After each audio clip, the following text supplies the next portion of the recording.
Holidays-nale, adu namma GT Holidays da. GT Holidays, South India's #1 travel brand. You know you are special when you're with GT Holidays. செய்யார் அருகே முதியவர்கள் வசிக்கும் குடியிருப்பு வீடுகளை சூழ்ந்த மழைநீரை வெளியேற்ற ஊராட்சி நிர்வாகம் நடவடிக்கை எடுக்காததால் முதியவர்கள் அவதியடைந்துள்ளனர். இதுகுறித்து நமது செய்தியாளர் பிரகாஷ் வழங்கிய கூடுதல் விவரங்களை தற்போது பார்க்கலாம். திருவண்ணாமலை மாவட்டம் செய்யாறு சட்டமன்ற தொகுதி வெம்பாக்கம் ஊராட்சி ஒன்றியத்துக்கு உட்பட்ட திருப்பனங்காடு ஊராட்சியில் வயது முதிர்ந்த முதியவர் பாலை தேவராஜ் இருவரும் அண்ணன் தம்பிகள். இவர்கள் தற்போது இவர்கள் இந்த திருப்பனங்காடு கிராமத்தில் இந்த குடியிருப்பு பகுதியில் வசித்து வராங்க. இந்த குடியிருப்பு பகுதியானது இந்த பகுதியில் கடந்த சில நாட்களாக பெய்த தொடர் கனமழை காரணமாக தற்போது அந்த மழை வெள்ளம் சூழ்ந்து இந்த குடியிருப்பு பகுதியில் முழுவதும் மழை வெள்ளம் சூழ்ந்து வீடுகள் அனைத்தும் சேதமடைந்து உள்ளது. குறிப்பாக முதியவர் பாலை அவர்களது வீடு முட்டிங்கால அளவிற்கு தண்ணி தேங்கி இருப்பதால் இந்த வீட்டில் வசிக்க முடியாத நிலை ஏற்பட்டுள்ளது. இந்த மழை நீரில் பாம்பு, தேல், பூரான் போன்ற விஷ ஜந்துக்களும் வீட்டின் உள்ளே புகுந்து வருவதால் இவர் வசிக்க முடியாத நிலை தற்போது ஏற்பட்டுள்ளது. எனவே தற்போது இந்த கடந்த ஒரு மாத காலத்திற்கு மேலாக இந்த வீட்டில் வசிக்க முடியாத இருவரும் தற்போது இந்த கிராமத்தில் உள்ள கோவில் பகுதியில் தங்கி தங்களுடைய பிழைப்புகளை நடத்தி வருகின்றனர்.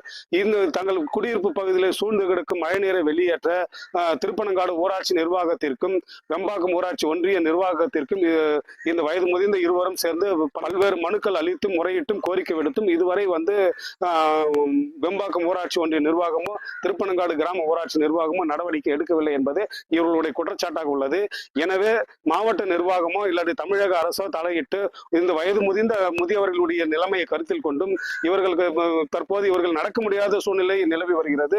குறிப்பாக இந்த மழைநீர் தேங்கி இருக்கும் மிகவும் துர்நாற்றம் வீசும் இந்த வீட்டை சூழ்ந்திருக்கும் மழை நீரில் நடந்து கூட செல்ல முடியாத நிலைமைக்கு இந்த முதியவர்கள் தள்ளப்பட்டுள்ளனர்.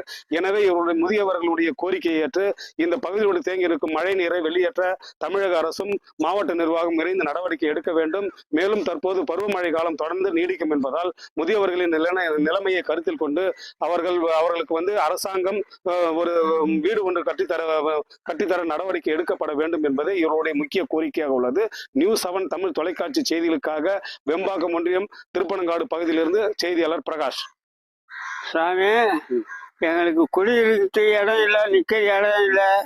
நாங்கள் 2 வருஷமா 8 பேர் இருக்கிறோம். நாங்கள் என்ன பண்ணுறது?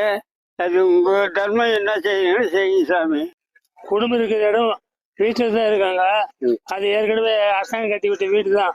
அதனால தற்சமயம் மற்ற வீடு பூரா மழைநாள் வழி மற்ற மக்கள் அங்கே வசிக்க முடியாத, படுக்க முடியாத குழந்தைங்களாம் மற்ற பல நோய்பட்டோம்.